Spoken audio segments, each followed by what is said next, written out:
ఎబినేసరే ఇంతకాలం కాచితివే. ఈనాటి ధ్యాన కీర్తన 46వ కీర్తన భాగమై ఉన్నది. ఇది కూడా కోరహు కుమారులు కీర్తనగా మనం చూస్తున్నాం. వారి యొక్క అనుభవంలోంచి బయలు వెళ్ళిన మాటలు ఇవి. ఈ కీర్తనలో ఉన్న 11 వచనాల సారాంశం ఒకటే. ఏమంటే, మన లోకములో ఉన్నా కానీ లోకం మీద, లోకములో ఉన్నవాటి మీద, లోకములో ఉన్నవారి మీద మనసు నిలుపకుండా దేవుని మీదే మన మనసు నిలుపుకున్న వారం అయితే దేవుడే మనకు తోడుగా ఉండి ఎన్ని కష్టాలు, ఎన్ని శ్రమలు, ఎన్ని ఆపదలు, అపాయాలు మనకు ఎదురైనా మనకు సహాయము చేయువాడై ఉన్నాడని, ఆయన నమ్మదగిన సహాయకుడని వారి అనుభవంలోంచి ఈ కీర్తన భాగం పుట్టింది. అందరూ స్తోత్రం చెబుదామండి. మన లోకంలో ఉన్నా కానీ మన దేవుని బిడ్డలం. మన దేవుడు నమ్మదగిన సహాయకుడు, ఆపత్కాలములో కూడా ఆదుకునే దేవుడు, తోడుగా ఉండి నడిపించే దేవుడు. ఎందుకంటే ఆయన వాగ్దానం చేశాడు, మిమ్మల్ని ఎన్నడూ విడువను, ఎన్నడూ ఎడబాయను, మీకు నేను సహాయం చేస్తానని. కనుక మనకు నమ్మాలి. ఆయన వాగ్దానం చేసిన దేవుడు నమ్మదగిన దేవుడండి. ఆయన మాట ఇచ్చాడంటే మాట తప్పేవాడు కాదు. నువ్వు ఎప్పుడైతే ఆయన సన్నిధికి వచ్చావో, ఎప్పుడైతే ఆయన స్తుతించడం ప్రారంభించావో, ఎప్పుడైతే ఆయన బిడ్డగా మార్చబడ్డావో, మరుక్షణము నుండి ఆయన నీతో ఉండడానికి ఇష్టపడుతున్నాడు. దేవుని స్తోత్రం. బైబిల్ చెప్తుంది ఏమనంటే, నా సన్నిధికి వచ్చేవారిని ఎంత మాత్రమో త్రోసివేసేవాడన కాదంటాడు ఆయన. ఆయన సన్నిధికి వచ్చావంటే ఆయన మీద విశ్వాసంతో వచ్చావు కనుక నీ మనసు ఎరిగిన మంచి దేవుడు నిన్ను త్రోసివేయడు, హక్కుని చేర్చుకుంటాడు, అన్ని వేళలా ఆదుకుంటాడు, నిత్యము నీతో ఉండి నీకు సహాయం చేయడానికి ఆయన ఇష్టపడతాడు. కనుక ప్రియులారా, ఆయన సన్నిధికి వచ్చిన ప్రతి ఒక్కరూ ఆయన మీద మనసు నిలుపుకోవాలి. లోకం మీద, లోకములో ఉన్నవాటి మీద, లోకములో ఉన్నవారి మీద కాదు. ఎందుకంటే మనుషులు ఎవరో నమ్మదగిన వారు కాదు. కనుక దేవుడే నమ్మదగిన సహాయకుడు. కనుక ఆయన మీద మన మనసు నిలుపుకునే వారం ఉండాలి. బైబిల్ చెప్తున్న నిర్వచనం ఏమిటంటే, మనసు నిలుపుట అంటే అర్థం ఏమిటంటే ఆయనను ప్రేమించుట అని అర్థం అండి. ప్రేమించుట అంటే మనసు ఇచ్చుట. ప్రేమకు నిర్వచనం అదే. మన మనసు ఆయన మీద నిలపడమే ఆయన ప్రేమించడం. ఆయన అంటాడు, నన్ను ప్రేమించే వారిని నేను ప్రేమిస్తున్నాను, నన్ను ప్రేమించే వారిని నేను ఆస్తికి కర్తలుగా చేస్తానన్నాడు.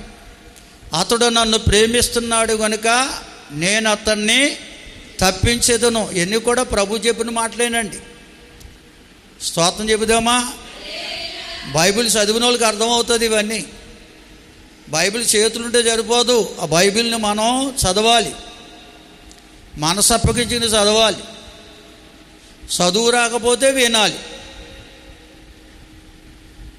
ఎందుకంటే ప్రతి ఇంట్లో టీవీలో ఏవోటి ఉన్నాయి, వినడానికి అవకాశం ఉంది. సెల్ ఫోన్లో వస్తుంది సువార్త. స్తోత్రం చెల్లించండి అందరూ. కనుక దేవుని మాటలు వినడానికి మనసు అప్పగించుకోండి. ఆ మాటలో ఉన్న మాధుర్యం మనకు అర్థమవుతుంది. అవి లోకం మాటలు లాంటివి కావు. లోకం మాటలు మనల్ని బలహీనపరుస్తాయి, భయపెడతాయి. దేవుని మాటలు మనల్ని ధైర్యపరుస్తాయి, బలపరుస్తాయి. కనుక మన దేవుని మీదే మనసు నిలిపిన వారమై ఉండాలి. దేవుని స్తోత్రం. అందుకే యెషయా గ్రంథం 26:3-4 ఉంటుంది. ఏమనంటే, ఎవని మనసు నీ మీద ఆనుకొనునో వానిని పూర్ణ శాంతి గలవారిగా చేయుదువు. ఏలయనగా అతడు నీ యందు నమ్మిక ఉంచి ఉన్నాడు గనుక అంటాడు. అతడంటే ఆమె కూడా పక్కన ఉందండి. అతడు ఆమె. దేవుని స్తోత్రం చెబుదామా? ఎందుకంటే స్త్రీకి వేరుగా పురుషుడు లేడు, పురుషుడికి వేరుగా స్త్రీకి లేదు దేవుని దృష్టిలో. కనుక మనం దేవుని మీద మనసు నిలుపుకోవాలి.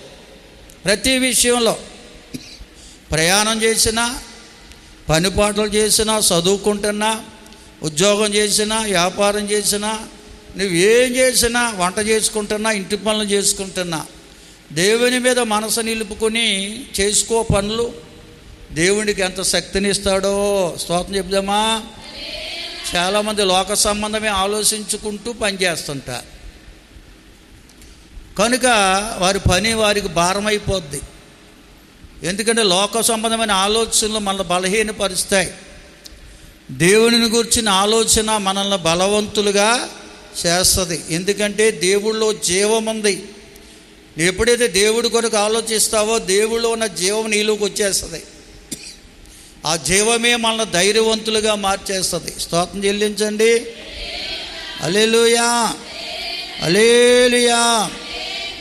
కీర్తనలో 145 కీర్తన 20వ వచనంలో మాట ఉంటుందండి. దయచేసి చదవండి. 145 20వ వచనం.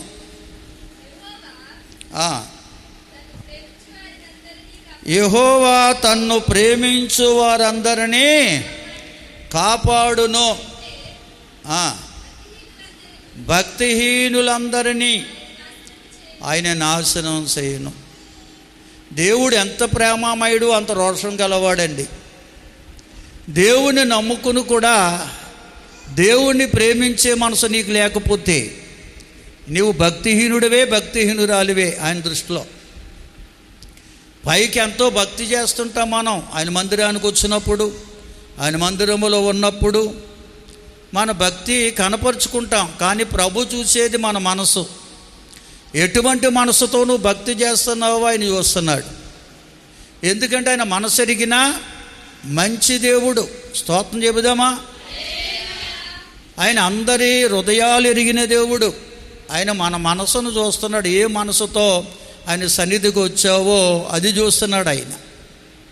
నువ్వేం తెచ్చావో చూడలా, నువ్వు ఎలాగొచ్చావో చూడలా, ఏ మనసుతో వచ్చావో చూస్తున్నాడు. కనుక ఆనాడు కయ్యనుతో అన్నాడు దేవుడు, నువ్వు సత్క్రియ చేసిన ఎడల తల ఎత్తుకోవా, సత్క్రియ చేయని ఎడల పాపము నీ వాకిట పొంచి ఉంటుంది, అది నిన్ను ఏళ్తుంది అన్నాడు. ఏది సత్క్రియ అంటే దేవుని మీద మనస్సు నిలుపుకోవడమే సత్క్రియ. మంచి కార్యం అంటే అదే సత్క్రియ అంటే మంచి కార్యం. దేవుని బిడ్డలు చేసే మంచి పని ఏంటంటే దేవుని మీద మనస్సు నిలుపుకోవడమే. హల్లెలూయా. నువ్వు దేవుని మీద మనస్సు నిలుపుకొని ప్రయాణం చేయి. నీ ప్రయాణంలో ఎటువంటి ఆటంకాలు ఎదురవు, అవలీలగా ప్రయాణం చేస్తావు. కనుక దేవుని మీద మనసు నిలుపుకొని చదువుకున్నా, స్కూల్కి వెళ్ళినా, కాలేజీకి వెళ్ళినా, పనికి వెళ్ళినా, నువ్వు దేవుని మీద మనసు నిలుపుకొని ఏ పని చేసినా అది నీకు చాలా తేలికగా ఉంటుంది. దేవుని స్తోత్రం. చేసి చూడండి, మీకు అర్థమవుతుంది. చేసి చూడండి, అర్థమవుతుంది మీకు. కనుక మనం దేవుని మీద మనసు నిలుపుకునే వారంగా ఉండాలి. ఆయన మన మనసులో చూస్తున్నాడు. నిజంగా నువ్వు ఆయన మీద మనసు నిలుపుకుంటే ఆపత్కాలములో కూడా నమ్మదగిన సహాయకుడండి ఆయన. కష్టాల్లో, శ్రమల్లో, శోధనలో, వేదనలో నువ్వు దేవుని మీద మనస్సు నిలుపుకొని దేవుని సహాయం కొరకు కనిపెడితే ఆయన నీకు సహాయం చేయగల సమర్థుడు, శక్తివంతుడు. దేవునికి స్తోత్ర. బిగ్గరగా స్తోత్రం చెబుదామా? కనుక మనం దేవుని మీద మనసు నిలుపుకునే వారంగా ఉండాలి. మనం దేవుని మీద మనసు నిలుపుకున్నామో లేదో దేవునికి తెలుసండి, పక్కోళ్ళకి తెలియదు, మన ప్రక్కన ఉన్న వాళ్ళకి తెలియదు, పాస్టర్ గారికి కూడా తెలియదు. నా మనసు నాకు దేవునికి తెలుసు, నీ మనసు నీకు దేవునికి తెలుసు. ఆదికాండంలో 28వ అధ్యాయంలో ఒక భక్తుడు ఉన్నాడండి. చాలామంది భక్తులు కొరకు రాయబడ్డ బైబిల్లో 28వ అధ్యాయం 13వ వచనం చదవండి దయతో. ఒక్కరు చదవండి. మరియు యెహోవా దానికి పైగా నిలిచి, నేను నీ తండ్రి అయిన అబ్రహాము దేవుడను, ఇస్సాకు దేవుడను,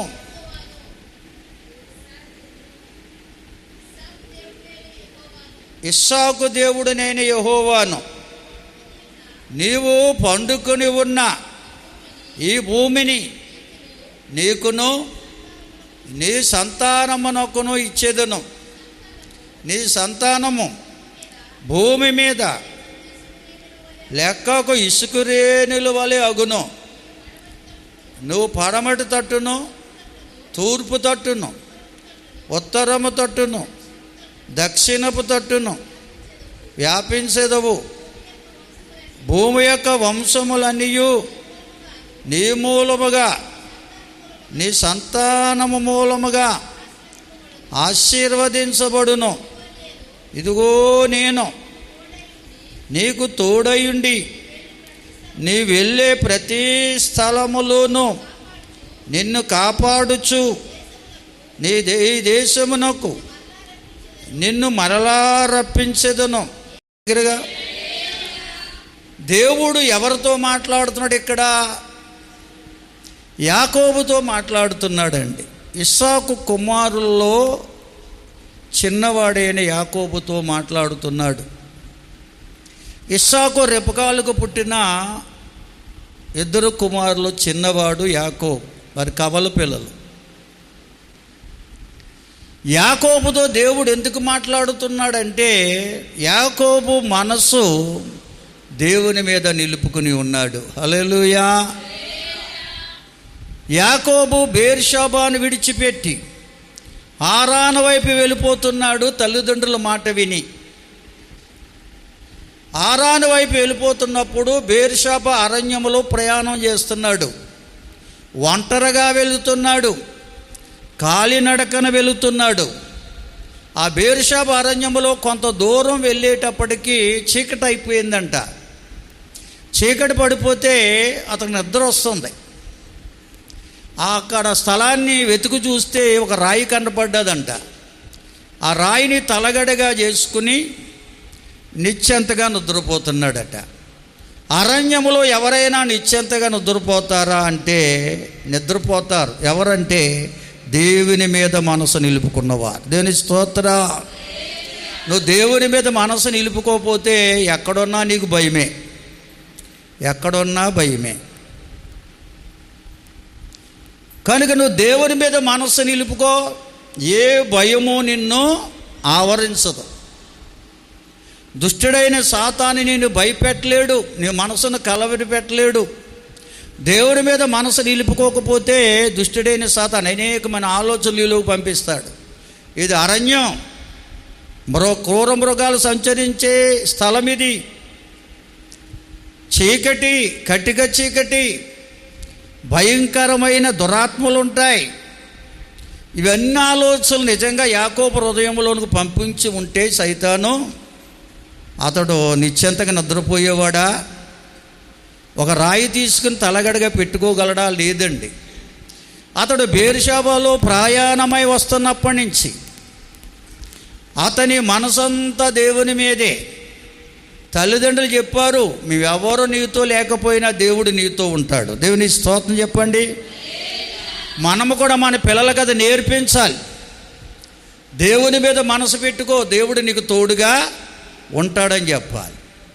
యాకోబు దేవుని మీద మనసు నిలుపుకున్న భక్తుడు.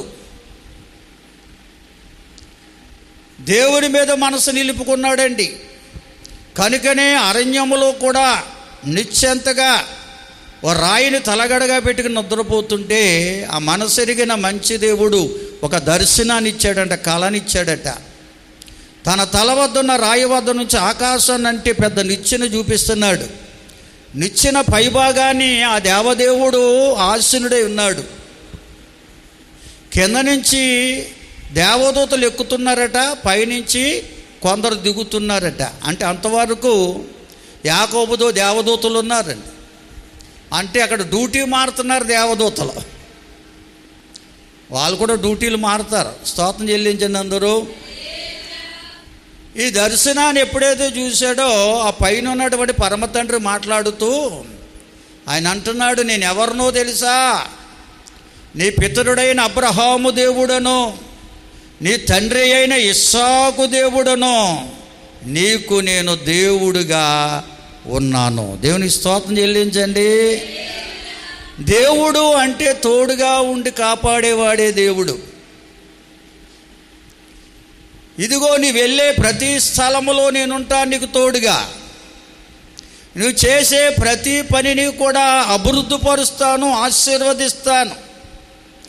మరలా ఈ దేశానికి తిరిగి వచ్చే వరకు నీకు తోడుగా ఉంటాను. నువ్వు పండుకున్న ఈ స్థలాన్ని నీ సంతానానికి ఇస్తాను. నీ సంతానము ఇసుక రేణుల వలె చేస్తాను. నీ సంతానము ద్వారా భూలోకమంతా ఆశీర్వదించబడుతుంది. దేవునికి స్తోత్రం. ఎన్ని వాగ్దానాలు ఇచ్చేస్తున్నాడండి దేవుడు. దేవుణ్ణి సంతోషపరిచే కార్యం ఒకటేనండి.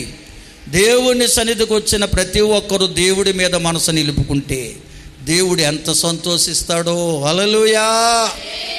పిల్లల తల్లిదండ్రులను సంతోషపరిచే పనులు చేస్తే అడగకుండా ఎన్నో కొనిచ్చేస్తారు వాళ్ళకి. దేవుడు అదే చెప్తున్నాడు. యాకోబు మనసంతా దేవుని మీద ఉంది. ఆ మనసు మంచి దేవుడు యాకోబుని ఎంతగా ఆశీర్వదిస్తున్నాడు చూడండి. నేను తోడుగా ఉంటాను అన్నాడు. వెళ్ళి ప్రతి స్థలం నీతో ఉంటానంటున్నాడు. నువ్వు చేసే ప్రతి పనిని ఆశీర్వదిస్తానంటున్నాడు. నీ సంతానాన్ని ఇసుక రేణుల వల్ల విస్తరింపజేస్తానంటున్నాడు. నీ సంతానము ద్వారా భూలోక నివాసులందరూ ఆశీర్వదించబడతారని దేవదేవుడు యాకోబుతో మాట్లాడుతున్నాడు. దేవుని స్తోత్రం. కారణం ఒకటేనండి, దేవుని మీద మనసు నిలుపుకున్న భక్తుడు యాకోబు.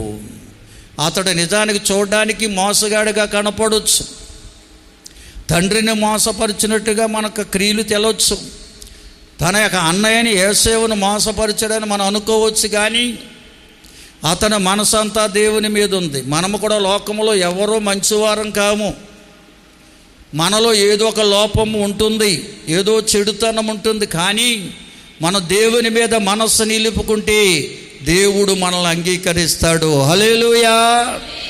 ఎంత ఘోర పాపినైనా క్షమించి కాపాడే దేవుడైనా మన మనసు ఆయన మీద నిలుపుకోగలగాలి. మనమే మన మనసు ఎప్పుడైతే నిలుపుకుంటామో ఆయన ఎంత సంతోషిస్తాడండి, ఎంతగా దీవిస్తాడండి. స్తోత్రం చెల్లిందామండి. హల్లెలూయా. యాకోబు హారాని వెళ్ళిపోయిన తరువాత అక్కడ కూడా ఆయన మనసు దేవుని మీదే ఉందండి. తన మేనమామ ఇంటికి చేరాడు. తన మేనమామ యొక్క చిన్న కుమార్తెని చేసుకోవాలనుకున్నాడు. అయినా కానీ తన మేనమామ ఒక షరతు పెట్టాడు. నా మందల మేపుతే చేస్తానన్నాడు. 7 సంవత్సరాలు మందలు కాయమన్నాడు. ఆ యొక్క రాహేలు కొరకు కాశాడు. చివరికి పెద్ద కుమార్తెని లేయానిచ్చి పెళ్లి చేశాడు. ఎందుకు ఇలా మోసం చేశావని అడిగాడు. ఇక్కడ సంప్రదాయ ప్రకారంగా పెద్ద కుమార్తెకి వివాహం చేయకుండా చిన్న కుమార్తెకి చేయకూడదు. అందుకని పెద్ద కుమార్తెని చేశాను, చిన్న కుమార్తె కూడా చేసుకోవాలంటే ఇంకో 7 సంవత్సరాలు కొలువు చేయమన్నాడు. ఈ రీతిగా యాకోబు లోక సంబంధమైన వాటి మీద మనసు పెట్టినా కానీ అతని మనసంతా దేవుని మీదేనండి. హల్లెలూయా. ఎందుకంటే లోకములో ఉన్నా కానీ లోకములు ఎన్నెన్నో మనం ఆశిస్తుంటాం. ఆ ఆశలు తీర్చేవాడు దేవుడు అనే సంగతి మనం మర్చిపోకూడదు.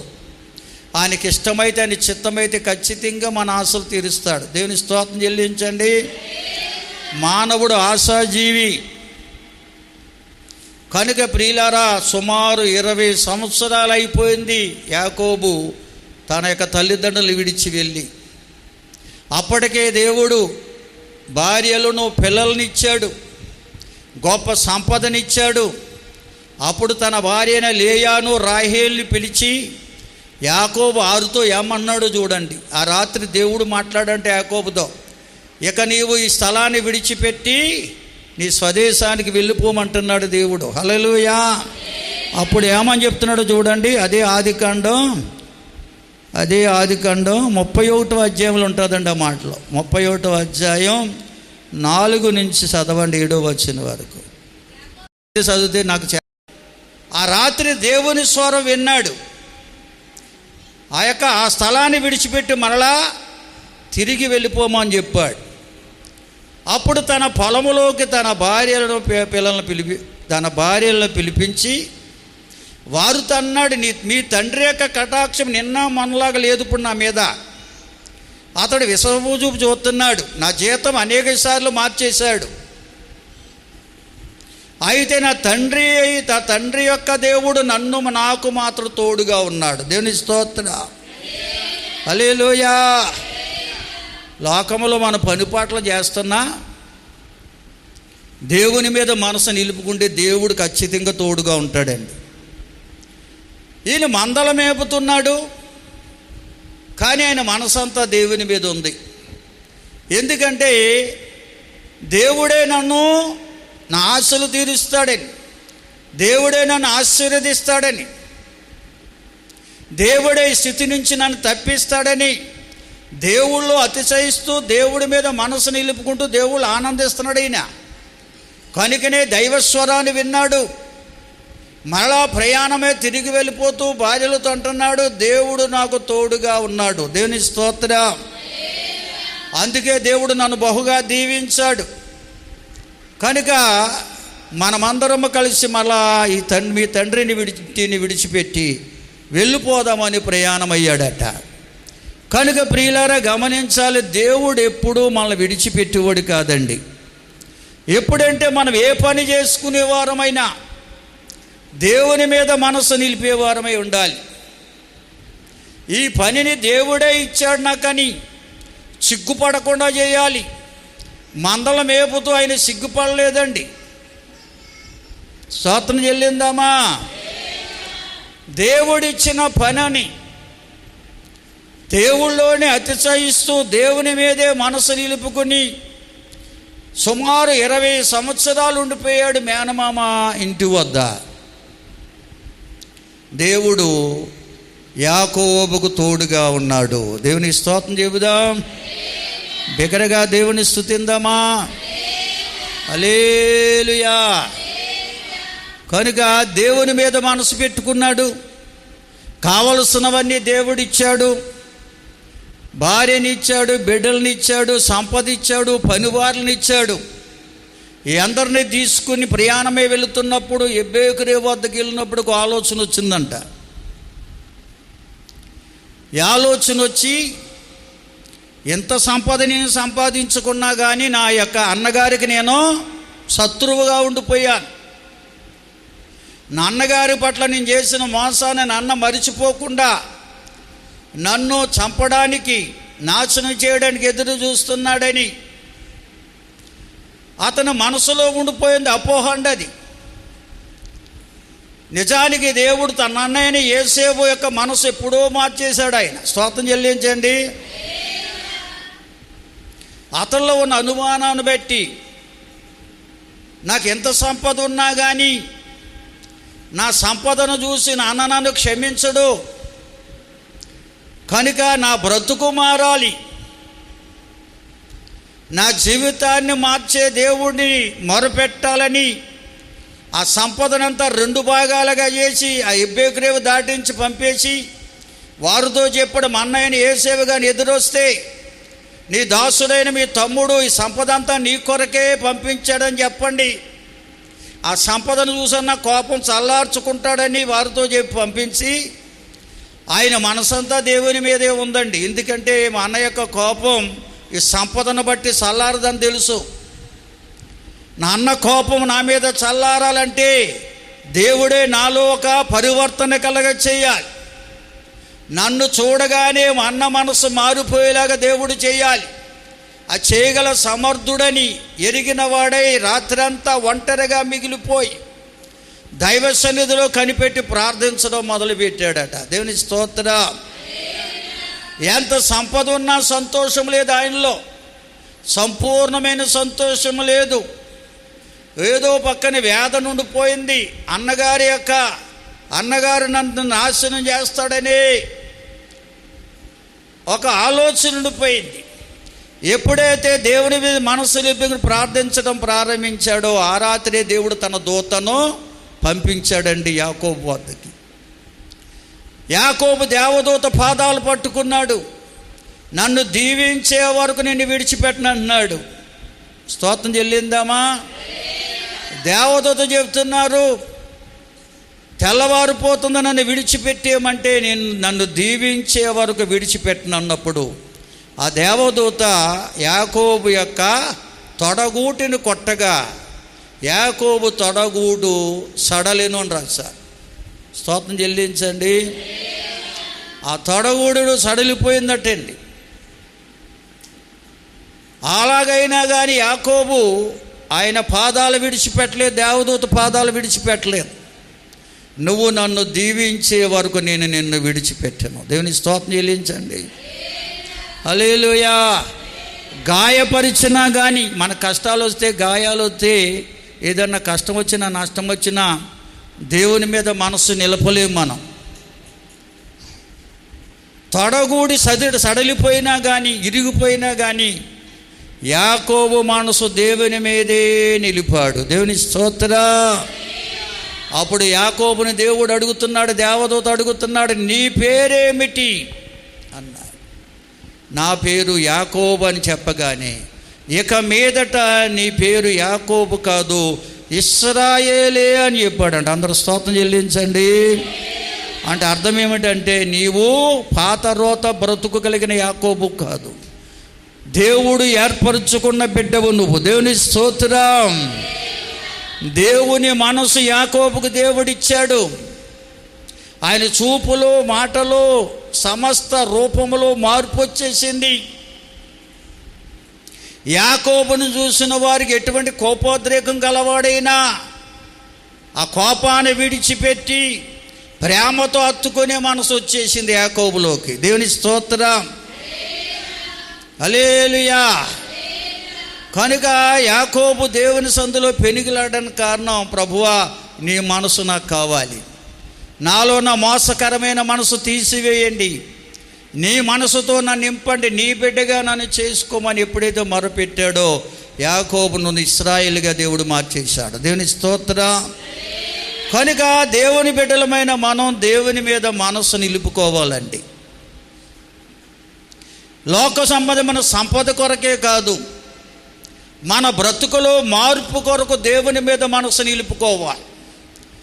దేవా నీ మనసు నాకు దయచేయండి, నాకు లోకములో ఎన్నో ఇచ్చావు, కానీ నీ మనసు నాకు ఇస్తే నన్ను చూసిన వారందరూ కూడా నా మీద దయ కలిగిన వారిగా మారిపోతారు. దేవుని స్తోత్రం చెప్దామా?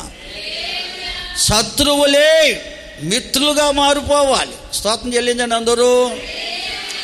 ఎవడో ఏ హాని చెయ్యకూడదు, అటువంటి మనసు వారిలో రాకూడదు. అది కేవలం దేవుని మనసులోనే ఉంది. కనుక ఆయన మనస్సు కొరకు మనం ప్రయాసపడాలి. దేవుని స్తోత్రం చెల్లించండి అందరూ. హల్లెలూయా. ఆ రీతిగా యాకోబు ఇశ్రాయేలుగా మారిపోయాడండి. స్తోత్రం చెబుదామండి. హల్లెలూయా. కాబట్టి ప్రియులారా గమనించాలి, దేవుని బిడ్డలమైన మనం దేవుని మీద మనసు నిలుపుకొని భక్తి చేస్తే లోకములో మనకు కావాల్సినన్ని ఇవ్వడమే కాకుండా ఆయన మనస్సు మనకిచ్చి ఆయన వల్లే మార్చేసుకుంటాడట. దేవుని స్తోత్రం చెబుదాం. హల్లెలూయా. అందుకనే యోహాను రాసిన సువార్త 15వ అధ్యాయం 7వ వచనములో రాయబడింది ఈ మాట, నా యందు మీరును మీ యందు నా మాటలను నిలిచి ఉండిన ఎడల మీకేది ఇష్టమో అడుగుడి, అది మీకు అనుగ్రహించబడును. దేవుని స్తోత్రం చెబుదామండి. హల్లెలూయా. ప్రభు అయిన యేసుక్రీస్తు వారు శరీరధారిగా భూలోకానికి వచ్చిన తరువాత ఆయన మాటలు వినడానికి వచ్చిన వారితో ఆయనతో ఉన్నవారితో పలుకుతున్న మాటలు. ఆయన అంటాడు, నేనే నిజమైన ద్రాక్షవల్లిని, తీగల మీరు నాలో నిలిచి ఉంటే బహుగా ఫలిస్తారు. నాకు వేరుగా ఉండి మీరేమీ చేయలేరంట. వీళ్ళు చాలామంది ప్రభువుని నమ్ముకుంటున్నారు కానీ ప్రభు మీద మనసు నిలుపుకోవట్లేదండి. నిజంగా నువ్వు ప్రభు మీద మనసు నిలుపుకుంటే నువ్వు ప్రభు సన్నిధిని, సహవాసాన్ని విడిచిపెట్టావు. ఎన్ని కష్టాలున్నా, ఎన్ని కొదువులున్నా, ఎన్ని కొరతలున్నా, ఎన్ని వ్యాధి బాధలున్నా ప్రభు సన్నిధిని, సహవాసాన్ని విడిచిపెట్టావు. ఎందుకంటే మనకు వచ్చిన కొదువులు, కొరతలు తీర్చగలవాడు ఆయనే, కష్ట నష్టాల నుంచి విడిపించేవాడు ఆయనే, ఆపత్కాలములో ఆదుకునే నమ్మదగిన సహాయకుడు ఆయనే అనే విశ్వాసం నీలోకి వచ్చేస్తుంది. నువ్వు ప్రభు మీద మనసు నిలుపుకునే బిడ్డగా ఉండాలి. ప్రభు నమ్ముకుంటే సరిపోదు. నా ప్రభువు నిజమైన ద్రాక్షావల్లి, ఆయనలో నేను తీగను, ఆయనలో నిలిచి ఉంటే నేను బహుగా ఫలిస్తాను. దేవుని స్తోత్రం చెప్పించండి. నేను ఆయన నమ్ముకుని కూడా ఆయనకి వేరుగా ఉంటే నేనేమీ చేయలేను. చాలామంది ప్రభుని నమ్ముకున్నారు కానీ ప్రభుకు వేరుగా ఉంటున్నారండి. అందుకని సన్నిధికి అప్పుడప్పుడు దర్శనమిస్తుంటారు. వారు ఏరుగా ఉన్నవాళ్ళే. ఎప్పుడు దేవ సన్నిధిని, సహవాసాన్ని ఎవరు కలిగి ఉంటారంటే దేవుని మీద మనసు నిలిపిన వారు. ఎన్ని పనులున్నా, ఎన్ని ఇంపార్టెంట్ పనులున్నా వాటికంటే ఇంపార్టెంట్ దేవుడు, దైవ సన్నిధి. దేవుని సన్నిధి కంటే ప్రాముఖ్యమైనది ఏది మనకుండదు దేవుని మీద మనసు నిలిపితే. ఎందుకంటే దేవుని మీద మనసు నిలిపిన వారికి దేవుడు తన మాటలు హృదయంలోకి పంపిస్తాడంట. ఆయన మాటలు మన హృదయములు ఎప్పుడైతే పంపిస్తాడో ఆయన మాటలే మనలో నన్ను సన్నిధికి నడిపిస్తాయి. అందుకే నాయందు మీరును మీయందు నా మాటలు నిలిచి ఉండిన ఎడల మీకేది ఇష్టమో అడగండి అంటున్నాడు. మనకేమి ఇష్టం అంటే ఆయన సన్నిధి, సహవాసమే ఇష్టం అనిపిస్తుంది. మనకి ఎన్ని లోకములు ప్రాముఖ్యమైన పనులున్నా దైవ సన్నిధి, సహవాసానికి మించింది మరొకటి లేదని మనం ఎరిగి ఉంటాం. నమ్మిన వారు స్తోత్రం చెల్లించండి. వీళ్ళు చాలామంది ప్రభుని నమ్ముకున్నారు కానీ ప్రభు మీద మనసు నిలపట్లేదండి. వారు మనసంతా లోకం మీదే. అందుకని దైవ సన్నిధి కంటే లోకములో పనులే ప్రాముఖ్యం అనుకుంటున్నారు. లోకములో ఉన్నవారే ప్రాముఖ్యం అనుకుంటున్నారు. లోకములో ఉన్నవే ప్రాముఖ్యం అనుకుంటున్నారు. కానీ లోకములో ఉన్నవి, లోకములో ఉన్నవారు ఎవరు కూడా ఆపత్కాలములో మనకు సహాయం చేసే నమ్మదగిన వారు కారండి. స్తోత్రం చెల్లించండి అందరూ. హల్లెలూయా. ఎందుకంటే లోకంలో ఉన్న మనుషులు స్వార్థప్రియులు. నీకు ఏదైనా సహాయం చేశారంటే ఏదో ఆశించే చేస్తారు. దేవుడు అటువంటి వాడు కాదు. దేవుని స్తోత్రం చెల్లించండి. హల్లెలూయా, హల్లెలూయా. కనుక ప్రియులారా, మనం దేవుని బిడ్డలు ఎప్పుడూ దేవుని మీద మనసు నిలుపుకోవాలి. ప్రభు అయిన యేసుక్రీస్తు వారు చెప్పారు, నేను నిజమైన ద్రాక్షవల్లిని, తీగలు మీరు నాలో నిలిచి ఉంటే బహుగా ఫలిస్తారు. నాకు వేరుగా ఉంటే మీరేమీ చేయలేరని చెప్పాడు. కనుక ప్రభువుని నమ్ముకుని కూడా ప్రభుకు వేరుగా ఉన్నవారు, ప్రభు సన్నిధిని, సహవాసాన్ని విడిచిపెట్టినవారు, వారు ఎన్ని ప్రయాసలు పడినా ఏమీ చేయలేరండి.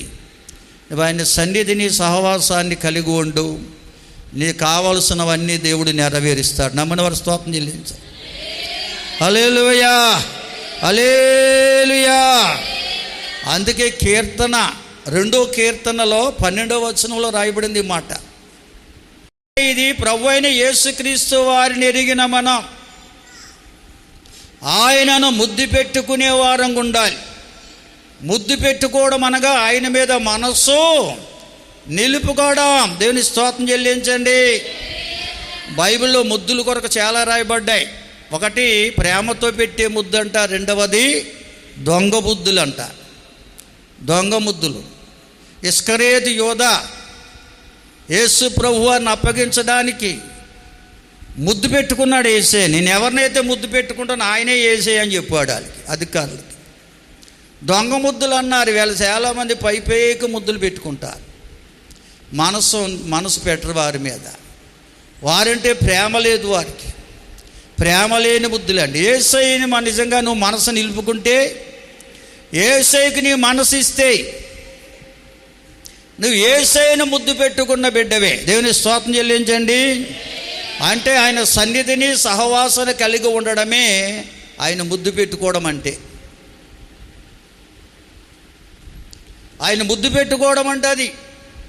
ఆయన సన్నిధికి వచ్చి కూడా ఆయనతో సహవాసం చేసే మనసు లేకపోతే, ఆయన నమ్ముకుని కూడా ఆయన మీద నువ్వు మనసు నిలుపుకోకపోతే, ఆయన కోపము త్వరగా రగులుతుందంట నీ మీద. ఆయన బిడ్డనని చెప్పుకుంటూ, ఆయన నామాన్ని ధరించి ఆయన మీద నువ్వు మనస్సు నిలుపుకోకపోతే, ఆయన సన్నిధిని సహవాసాన్ని అనుభవించకపోతే, ఆయన నీ మీద త్వరగా కోపపడతాడట. ఆయన కోపపడితే అన్నీ కష్టాలే, అన్నీ నష్టాలే. ఆయన కోపం నిమిషం మాత్రం ఉంటుందట. నిమిషం మాత్రంలోనే భూలోకం తలకిందులైపోద్ది. దేవుని స్తోత్రం చెల్లించండి అందరూ. హల్లెలూయా, హల్లెలూయా. కనుక ఈవేళ చాలామంది ప్రభువు నమ్ముకుంటున్నారు కానీ ప్రభు మీద మనసు నిలపట్లేదండి. ఎందుకు నిలపట్లేదంటే యేసుక్రీస్తు ప్రభు ఎవరో ఇంకా వారికి అర్థం కాల. ఆయనలో సమస్త ఆశీర్వాదాలు ఇమిడి ఉన్నాయని అర్థం కావట్లేదు వారికి. ఆయన సన్నిధిలో నిత్య సంపూర్ణ సంతోషం ఉందని, ఆయన కుడి చేతిలో నిత్య సుఖశాంతులు ఉన్నాయని, ఆయన బుద్ధి జ్ఞానము సర్వసంపదలు కలిగిన దేవుడని వీళ్ళు అనేక మంది తెలుసుకోలేకపోతున్నారు. దేని స్తోత్రం. అందుకనే కొరింథీ మొదటి పత్రిక 1వ అధ్యాయం 21 నుంచి మనం చదివినట్లయితే అక్కడ పౌలు భక్తుడు చక్కగా వివరించాడు ఆ మాటలు. చేయి ఎత్తేవారు ఎవరో లేఖనం ఏంటంటే, చాలామంది లోకజ్ఞానంతో భక్తి చేస్తున్నారు. నువ్వు దేవుని మీద మనసు నిలుపుకోకుండా దైవజ్ఞానం నీకు రాదు. ఈవేళ చూడండి, లోకంలో ఋషీశ్వరులు ఉన్నారు, తపస్సులు చేశారు. మనకు దగ్గరలోనే బాలయోగేశ్వరుడు, ఆయన పేరు సుబ్బారావు అంట, కటికిదల సుబ్బారావు అంట అసలు పేరు. ఆయన పశువులు మేపుకుంటూ ఆ శాలలో దేవుని మీద మనసు నిలుపుకొని ఒక చెట్టు కింద కూర్చుని ధ్యానించడం పట్టాడంట. మా యొక్క పైకోడి మేరకు దగ్గరలో ఉంటుంది అది. ఇప్పుడు గుళ్ళు కట్టికాడు కాదు ఆయన తపస్సేత. అసలు ఆ పైకోడి మేరకు వెళ్ళే దారిలో ఉంది, అక్కడ చిన్నది కట్టారు ముందు. ఆ పశువులను అలా వదిలేసి శాల మీద అది ఏకాంతంగా అయినా ధ్యానించబడినట్టు దేవుని మీద మనసు దైవజ్ఞానములు ఉండిపోయాడంట ఆయన. అది రాను ఇంకా ధ్యానములో నిమగ్నమైపోయాడు. ఆ పశువులు మందల యజమానులు చూసి ఇతడు తపస్సులో ఉన్నాడని గుర్తెరిగి ఆయన డిస్టర్బ్ చేయకుండా అక్కడ చిన్న పాకేసారటండి, పందిరేసారంట. పందిరేసారట. తర్వాత ఇక్కడ స్థలం కొని అక్కడ ఆయనకు ఒక గుడి కట్టి అక్కడ తీసుకొచ్చారని చరిత్ర చెప్తారు. దేవుని స్తోత్రం చెల్లించండి. ఆయన తపస్సు చేశాడు. తపస్సు అంటే దేవుని మీద మనస్సు నిలుపుకొని దైవజ్ఞానం చేయడమే తపస్సు అంటే. దైవజ్ఞానాన్ని పొందుకోవడం తపస్సు చేస్తే ఆయన్ని లోకం ఏం చేసింది? ఒక దేవుడిగా నిలిపేసింది. చివరికి వ్యర్థుడిగా మార్చేసింది. ఒక గుడి కట్టడం, దాని మీద మళ్ళీ గర్భగుడి, పైన గుడి కట్టడం, ఆయన కోసం తీర్థం పెట్టేయడం. తీర్థం రోజున ఆయన బలవంతం చేసి కింద నుంచి మెట్లు ఉన్న పైకి, ఎందుకంటే నేను ఆ గుళ్ళో తీర్థాల్లో పనిచేసినోడు నేను ఒకడిని, డ్యూటీ చేశాను నేను ఒకరోజు, ఒక సంవత్సరం. ఎందుకంటే అప్పుడు అంబేద్కర్ ఇస్టులు కూడా చాలామంది సామాజిక సేవ చేసేవారు. ఓ సంవత్సరం చేశాను నేను అక్కడ. ఆ గుళ్ళోంచి కింద నుంచి తపస్సులోంచి లెగిసి ఆ కమిటీ వాళ్ళు బలవంతం మాట, మీరు మీ దర్శనం గురించి చూస్తున్నారంటే తపస్సు చెడిపేసేదండి ఆయన్ని. దేవుళ్ళు నిమగ్నం కాకుండా చేసి ఆ మెట్లెక్కి పైకి వచ్చి కూర్చున్నప్పుడు అప్పుడు తలుపులు తెరిచేవారు. తలుపులు తెరపడ్డదు అనువారు.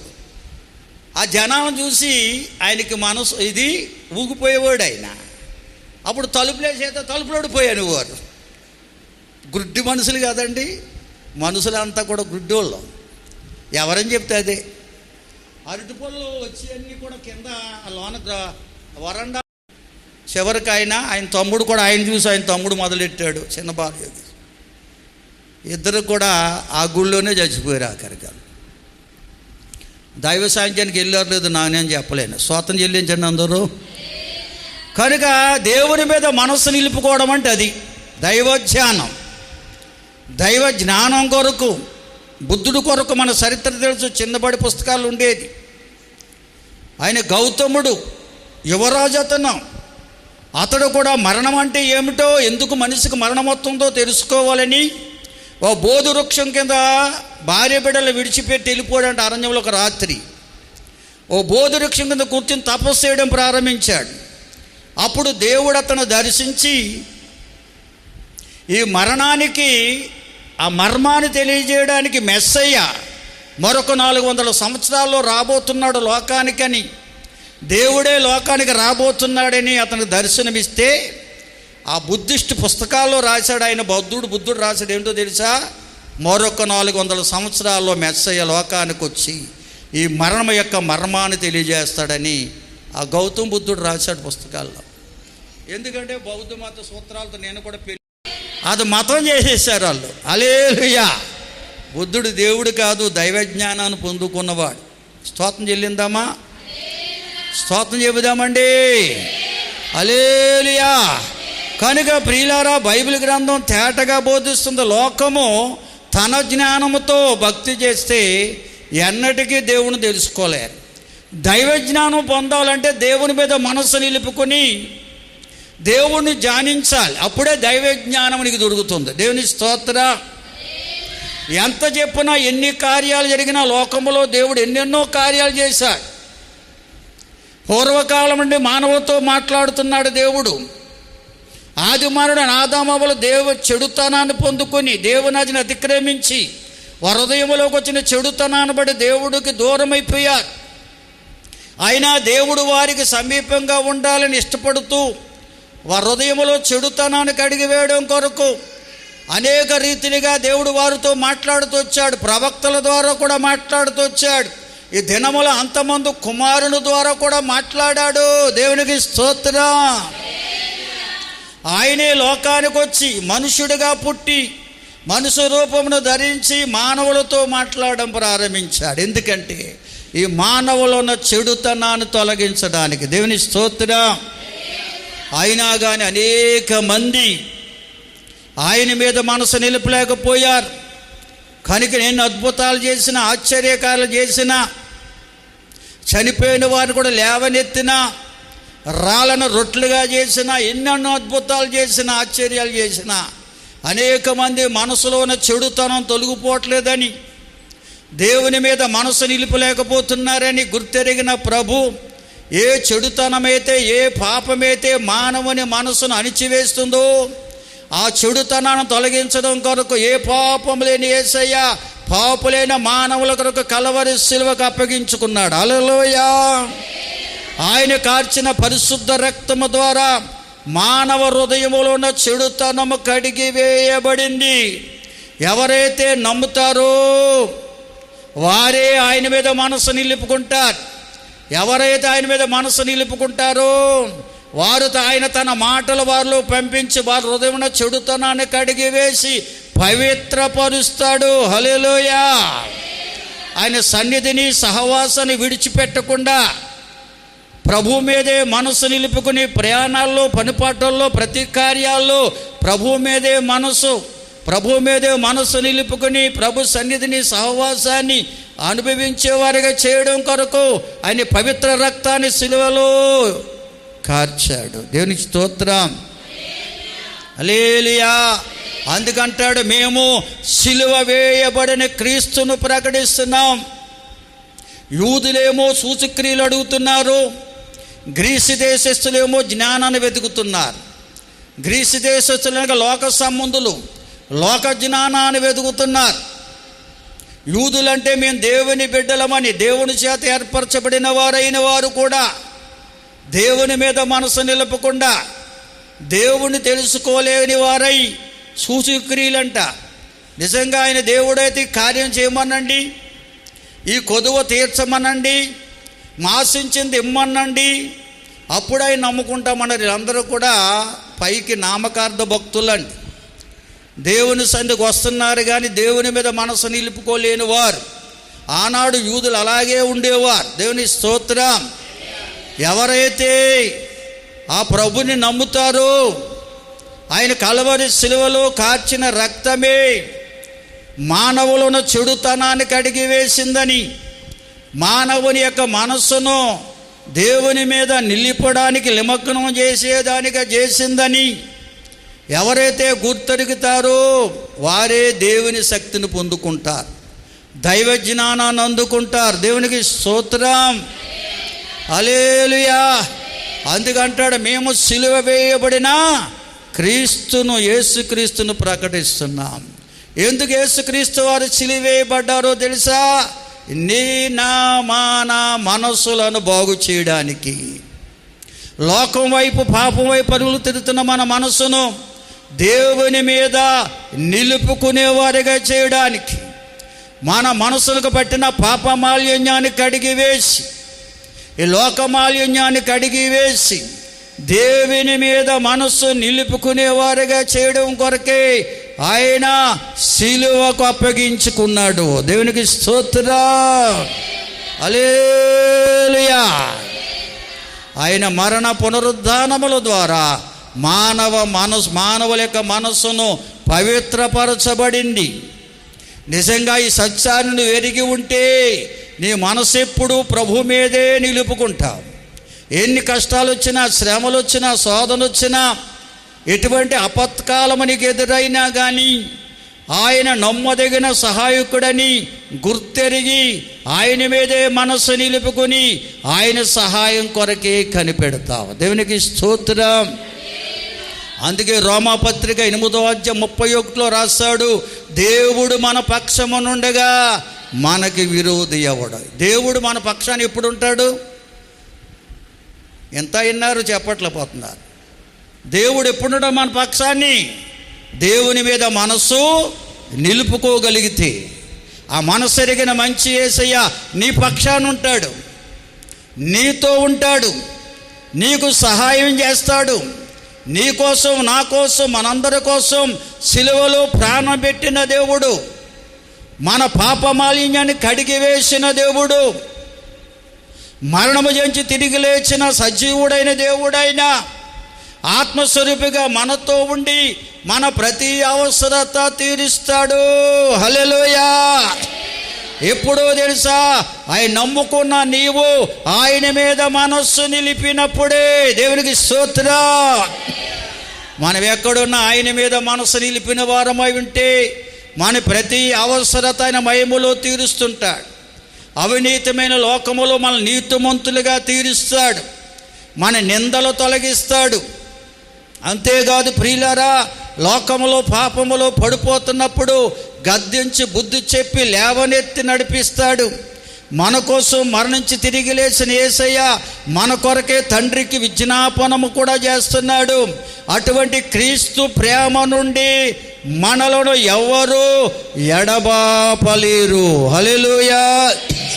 కరువైన, ఖడ్గమైన, ఉపద్రవమైన, అధికారులైన, దేవదూతలైన, మరి ఎవరైనా కానీ క్రీస్తు ప్రేమ నుండి మనల్ని ఎడబాపలేరు. ఎప్పుడో తెలుసా? నీ మనసు ఆయన మీద నిలుపుకున్నప్పుడు. హల్లెలూయా. ఆయన సిలువలో కార్చిన పరిశుద్ధ రక్తమే నాలోన చెడుతనాన్ని కడిగి వేసిందని, నా మనస్సుకు పెట్టిన మాలిన్యాన్ని తొలగించి వేసిందని ఎప్పుడైతే నువ్వు నమ్ముతావో అప్పుడే నీ మనస్సు ఆయన మీద నిలుపుకుంటావు. ఎప్పుడైతే నీ మనసు ఆయన మీద నిలుపుకుంటావో ఆయన నీ పక్షాన ఉంటాడు, నీతో ఉంటాడు, నీకు సహాయము చేస్తాడు. దేవుని స్తోత్రం చెల్లించండి. హల్లెలూయా. హల్లెలూయా. మాకు తోడుగా ఉన్నవాడవే. మనకు తోడుగా ఉండాలంటే మనం నమ్ముకున్న ప్రభువుపై మన మనసు నిలుపుకోవాలి. ఎందుకంటే ఆయన మన మనసెరిగిన మంచి దేవుడు. ఎవరి మనసు అయితే ఆయన మీద నిలుపుకుంటారో వారికి తోడుగా ఉంటాడు, వారికి సహాయం చేయవాడిగా ఉంటాడు. కనుక ప్రియులారా, బైబిల్ చెప్తున్న సత్యాన్ని గమనించాలి. మత్తయి రాసిన సువార్తలో ఒక మాట ఉందండి, చదవండి త్వరగా. 17వ అధ్యాయం మొదటి నుంచి కొన్ని వచనాలు చదివితే, దారిగా ఉన్న దినాల్లో ఆయనతో నిత్యము నడిచేవారు కొందరున్నారు. వారిలో ముగ్గురిని వెంటబెట్టుకుని, యాకోబు, యోహాను, పేతురు అనబడే వారిని వెంట పెట్టుకుని ఒక ఎత్తైన కొండ మీదకి తీసుకువెళ్ళారట ఆయన. ఎందుకంటే వారి మనసానికి తెలుసు యేసయ్యతో ఉన్నారు, కానీ వారి మనసులో అనేక మంది భక్తులు మెదులుతున్నారు. అటు మోషే అంటున్నారు, ఏలియా అంటున్నారు, ఆయన అన్నారు, ఈయన అన్నారు. ప్రవక్తలు ఎందరో, భక్తులు ఎందరో వారి హృదయంలో నింపబడి ఉన్నారు. కనుక అందరిలో ఈయన ఒకడు అనుకుంటున్నారు అంట. వాళ్ళు మనసెరిగిన మంచి దేవుడు వారిలో ఉన్నటువంటి అపోహను తొలగించాలని ఆ ముగ్గురిని వెంటబెట్టుకుని వెళ్ళాడట. ఎత్తైన కొండ మీద తీసుకెళ్ళి ఆయన రూపాంతరం పొందాడట. అనగా ఆయన మహిమను చూపించాడంట. అక్కడ స్తోత్రం చెల్లించండి. ఎందుకంటే ఆయన పరలోక మహిమై ఉన్నాడు. ఆయనలోనే పరలోకముంది. దేవునికి స్తోత్రం. ఆ పరలోక రాజ్యమై ఉన్నాడు ప్రభువైన యేసుక్రీస్తు వారు. ఆ పరలోక మహిమను ఎప్పుడైతే అక్కడ చూపించాడో, ఆ మహిమలో వారి మనసులో ఉన్న మోషే కనబడుతున్నాడు, వారి మనసులో ఉన్న ఏలియా కనబడుతున్నాడు. దేవునికి స్తోత్రం చెల్లించండి అందరూ. హల్లెలూయా. ఆ మోషే, ఏలియాలు కనపడ్డారంట వాళ్ళకి. ఎప్పుడైతే కనపడ్డారో వెంటనే పేతురు గారు అంటున్నాడు యేసు ప్రభువా, నీకొక పర్ణశాల, మోషే గారు ఒకటి, ఏలి గారు ఒకటి, ఇక్కడ మనము పర్ణశాల కట్టిన ఇక్కడే ఉండిపోతే బాగుండు అంటున్నాడంట. దేవుని స్తోత్రం చెల్లించండి. వెంటనే మహిమానుతుడైన దేవుడు మహిమ మేఘాల్లోంచి మాట్లాడుతున్నాడు. హల్లెలూయా. ఇదిగో ఇతడే నా ప్రియ కుమారుడు, ఈయన మాట వినుడి. దేవుని స్తోత్రం చెబుదాం అందరం. వీళ్ళు చాలామంది భక్తులు ఉండిపోతారు మనసులో. చాలామంది చెప్తుంటారు, అయ్యా పలానా చోట సభలు జరుగుతున్నాయి, ఏ పాస్టర్ గారు వస్తున్నారు ప్రసంగికులు ఈరోజు అని అడుగుతుంటారు. పలానా పాస్టర్ గారు అంటే భలే బాగుంటుంది వెళ్ళాలంటారు. వీళ్ళు మనసు నిండా పాస్టర్లే. పాస్టర్లు ఎవరు మన కోసం ప్రాణం పెట్టలా. లోకములో భక్తులు ఎవరు మన కోసం ప్రాణం పెట్టలా. లోకములో ప్రవక్తలు ఎవరు మన మనసును బాగు చేయలేదు. మన వినేది, మన మనసు నిండా మది నిండా ఉండేది యేసయ్య తప్ప మరెవరు ఉండడానికి లేదు. హల్లెలూయా. అందుకే పరమ తండ్రి మాట్లాడుతున్నాడు, ఇదిగో ఇతడే నా ప్రియ కుమారుడు, ఇతని మాట వినండి. దేవుని స్తోత్రం చెబుదా. మోషే కాదు, ఏలియా కాదు, వాళ్ళందరూ నేను ఏర్పరచుకున్న ప్రవక్తలే. వారెవరూ మీ హృదయాన్ని బాగు చేయలేకపోయారు. మీ హృదయాన్ని బాగు చేయడానికి ప్రాణం పెట్టిన వారు కాదు. ఇతడే నా ప్రియ కుమారుడు, ఇతడే నీ హృదయమును బాగు చేసే దేవుడు. దేవునికి స్తోత్రం. అని ఎప్పుడైతే చెప్పారో ఆ స్వరం విన్నప్పుడు వీళ్ళంట మూర్ఛిల్లి పడిపోయారంట, నేల మీద పడిపోయారట అండి భయముతో. అప్పుడు యేసు ప్రభువారు వారు ముగ్గురు వద్దకు వెళ్ళి, భయపడకండి లేవండి అని ముగ్గురిని లేపారంట. ఆ లేపిన తర్వాత యేసయ్య తప్ప ఎవరూ కనపడలేదు వారికి. దేవుని స్తోత్రం చెల్లించండి. అంటే అర్థమేంటో తెలుసా? వారి మనసంతా యేసయ్య మీదే నిలుపుకున్నారు. నీ మనసు యేసయ్య మీద ఉంటే యేసయ్యే కనపడతాడు నీకు. నీకోసం ప్రాణం పెట్టిన ప్రభు కనపడతాడు. మరణము జయించిన తిరిగి లేచిన ప్రభు కనపడతాడు. ఆత్మస్వరూపిగా మనతో ఉన్న ప్రభు మనకు కనపడతాడు. నీ మనస్సు ఆయన మీద నిలుపుకోవాలి. దేవుని స్తోత్రం చెల్లించండి. హల్లెలూయా, హల్లెలూయా. హల్లెలూయా. కనుక ప్రియులారా, యేసయ్య తప్ప ఎవరూ కనపట్లేదంట వారికి. మనకు కూడా లోకములో ఎవరి మీద మన మనసు పెట్టకూడదు. ఎంతోమంది దైవజనులు మన మధ్యకు వస్తారు, దేవుని మాట చెప్పి వెళ్ళిపోతుంటారు. కానీ ఎవరు చెప్పినా యేసయ్య కొరకే చెప్తారు, యేసునందు విశ్వాసం ఉంచమని చెప్తారు. యేసయ్యే మన మనసును బాగు చేసిన వాడని, ఆయనే ఆపత్కాలములో నమ్మదగిన సహాయకుడని, ఆయన మన పక్షము నుండి మనకు సహాయం చేయడానికి సిద్ధంగా ఉన్నాడని ఎవరు వచ్చినా యేసయ్య కొరకు చెప్తారు. కనుక మన మనసంతా యేసయ్య మీదే ఉండాలి. అందరూ స్తోత్రం చెల్లిందరా? బిగ్గరగా దేవుని స్తుతిందామా? హల్లెలూయా. కనుక ప్రియులారా, మనం యేసు మీదే మనసు నిలిపిన వారమై ఉండాలి. అప్పుడే ఆయన మన పక్షము నుండి మనకు సహాయము చేస్తాడు. ఎందుకంటే మన యేసయ్య మన మనసెరిగిన మంచి దేవుడు. ఆయన పై రూపాన్ని చూడట్లేదు, ఆయన మన మనస్సును చూస్తున్నాడు.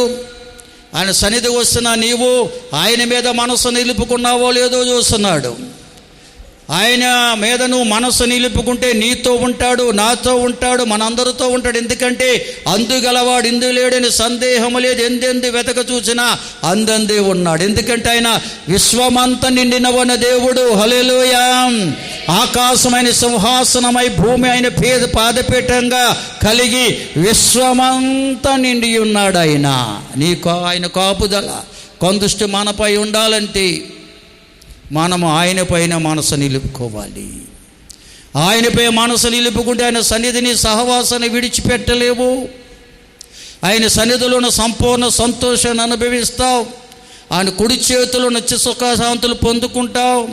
ఆయన వద్దున్న బుద్ధి జ్ఞానము సర్వసంపదలు అందుకుంటావు. అటువంటి అనుభవం, అటువంటి ఆశీర్వాదం ప్రభు నీకు ఇవ్వాలంటే ఇదే అనుకూల సమయం. రండి, ఎవరికి వారు మోకరించండి, నోరు తెరిచి ప్రభువుని అడగండి. ప్రభు సకల ఆశీర్వాదాలకు కారణభూతుడు అయిన మా పరలోకపు తండ్రి, మీకే వందనాలు, స్తోత్రాలు, స్తుతులు ప్రభువా. ఇది నా ఆరాధనలో మీ సన్నిధి నుంచినందుకు వందనాలు.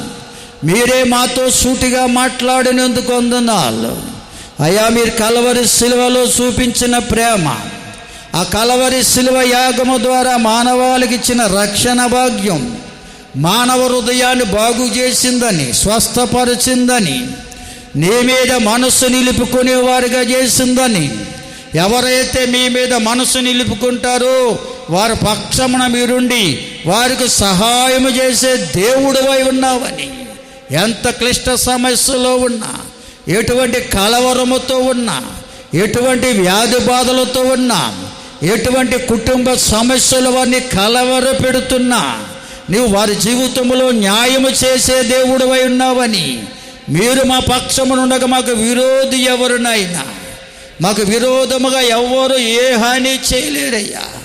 నువ్వు భూలోక న్యాయాధిపతివని ప్రతి ఒక్కరితో మీరు మాట్లాడినందుకు వందనాలు. ఎందరైతే తమ్ము తాము మీకు అప్పగించుకున్నారో, ఎవరైతే మనస్సులు మీ మీద నిలుపుకుని మీ సన్నిధిలో కనిపెడుతున్నారో వారి ప్రతి అవసరత అక్కరని మహిమలో తీర్చండి రాజా. నేనున్నాను, భయపడొద్దని ధైర్యపరిచి నడిపించండి. బలపరుచునైనా మీకు వందనాలు. వచ్చిన ప్రతి బిడ్డను దీవించునైనా, తెచ్చిన ప్రతి కానుక అంగీకరించండి. ఎవరి అవసరత అక్కరను బట్టి వచ్చున్నారో వారి ప్రతి అవసరత అక్కర మహిమలో తీర్చు తండ్రి. రోగులైతే స్వస్థపరచండి, బలహీనలు బలపరచండి. గర్భఫలం కొరకు ఎదురు చూస్తున్న వారి గర్భాలు తెరవండి. గర్భవతులకు ఆరోగ్యాలు దయచేనైనా, బాలింతలకు బలం, చిన్న బిడ్డలపై దయాకీట్ను ఉంచండి. యవనస్తులు సండే స్కూల్ బిడ్డలను దీవించండి. వివాహ ప్రయత్నాలు ఉన్న వారికి మార్గాలు తెరవండి. వివాహమైన వైవాహిక జీవితాలు సుఖమయం చేయండి. విద్యా సంవత్సరములు ఆయా తరగతులు చదువుతూ ఆయా ప్రాంతాల్లో ఉంటున్న సంఘ బిడ్డలందరిపై మీ కాపుదల మీకు అందిస్తుంచండి. అయ్యా నీకు వందనాలు, అయ్యా నీకు స్తోత్రాలు. ఈ పరిచర్కు సహకరిస్తున్న ప్రతి కుటుంబాన్ని దీవించునైనా. అలాగే సోదరి కుంచే మేరీని మీ చేతులకు అప్పించి ఇచ్చి ప్రార్థిస్తున్నాను. కొన్ని దినాల క్రితం ఆ బిడ్డ నాయన అయా జారిపడడం వల్ల కాలు బలహీనంగా పరచబడిందని సెలవిచ్చారు. బలహీనలు బలపరిచే దేవుడువు కదా. ఆ బిడ్డను ముట్టండి, బాగు చేయండి, బలపరచండి. కుటుంబం అంతా నీ సన్నిధిలో సహవాసం నడుచుకునే కృపనివ్వండి. ఇంకా ఎందరైతే బలహీనలు ఉన్నారో బలపరిచయ్యా, రోగులైనారో స్వస్థపరిచయ్యా. ప్రతి సంతరత్నం గారిని కూడా దర్శించి బలపరచుతండి. తరచూ జ్వరముతో బలహీనపరచు తల్లిని దర్శించి ఆ రక్తాన్ని శుద్ధీకరించి ఆయుష్ ఆరోగ్యం ఇవ్వండి. ప్రియ బిడ్డలందరినీ పేరు పేరున దీవించండి, సహాయం చేయండి. ఇగో మాకే మౌని యొక్క వివాహం 23వ తారీఖు జరగబోతుండగా ఇరు కుటుంబాలను బలపరిచి ఆర్థిక వనరుల విషయంలో సహాయం అందించండి. నీ కృపలో కార్యమును జరిగించుకోవడానికి సహాయం దయచేయండి. అలాగే నాయనా నీకు వందనాలు. వచ్చిన ప్రతి బిడ్డను పేరు పేరున దీవించండి, బలహీనలు బలపరచండి, రోగులను స్వస్థపరచండి, ప్రతి అవసరతకు మహిమలో తీర్చండి. తొలకరి పంటల కొరకు వరి నాట్లు వేశారు, ఇంకా వేసేవారు ఉన్నారు. వారందరినీ దీవించి వారి కష్టాల దగ్గర ప్రతిఫలం ఇచ్చి బలపరచండి. సంఘ బిడ్డలందరూ కుటుంబాలను దీవించండి, విశ్వాసములో స్థిరపరచండి. వచ్చిన ప్రతి బిడ్డను దీవించిన ఆయన మా గ్రామ ప్రజలను, రాష్ట్ర దేశ ప్రజల నాయకులు, అధికారులను ఆశీర్వదించండి. నీ చిత్తమైతే రాకడ ఆలోచనమైతే మేమందరము నీ సన్నిధిలో సహవాసములు నిత్యము ఎదిగే కృప మా అందరికీ దయచేయమని, బలపరచమని, సహాయం చేయమని యేసు ఉన్నత నామములో అడిగి వేడుకొనుచున్నాము తండ్రి, ఆమేన్. మన తండ్రి అయిన దేవుని ప్రేమ, అలాగే తండ్రి ఆయా దేశాల్లో, ఆయా రాష్ట్రాల్లో, ఆయా ప్రాంతాలు ఉంటున్న సంఘ బిడ్డలందరిపై నీ కాపుదల కాందృష్టి నుంచి కాపాడమని, సహాయం చేయమని యేసు నామములో అడుగుచున్నాం తండ్రి, ఆమేన్. మన తండ్రి అయిన దేవుని ప్రేమ, కుమారుడైన యేసుక్రీస్తు వారి దివ్య కృప, పరిశుద్ధాత్మ దేవుని సన్నిధి, సమాధానం మనకు మన కుటుంబాలకు, లోకములో క్రీస్తు యేసును ప్రేమిస్తున్న సకల ప్రజలకు సదాకాలం దేవుని కృప సమాధానం తోడుగా ఉండి నడిపించునుగాక. ఆమేన్. యేసు రక్తమే జయం, ప్రవేశు రక్తమే జయం. యేసు నామానికి సదా జయం, అపవాది క్రియలకు లయము కలుగునుగాక. ఆమేన్, ఆమేన్. అందరికి వందనాలు. ప్రభు మిమ్మల్ని దీవించుగాక.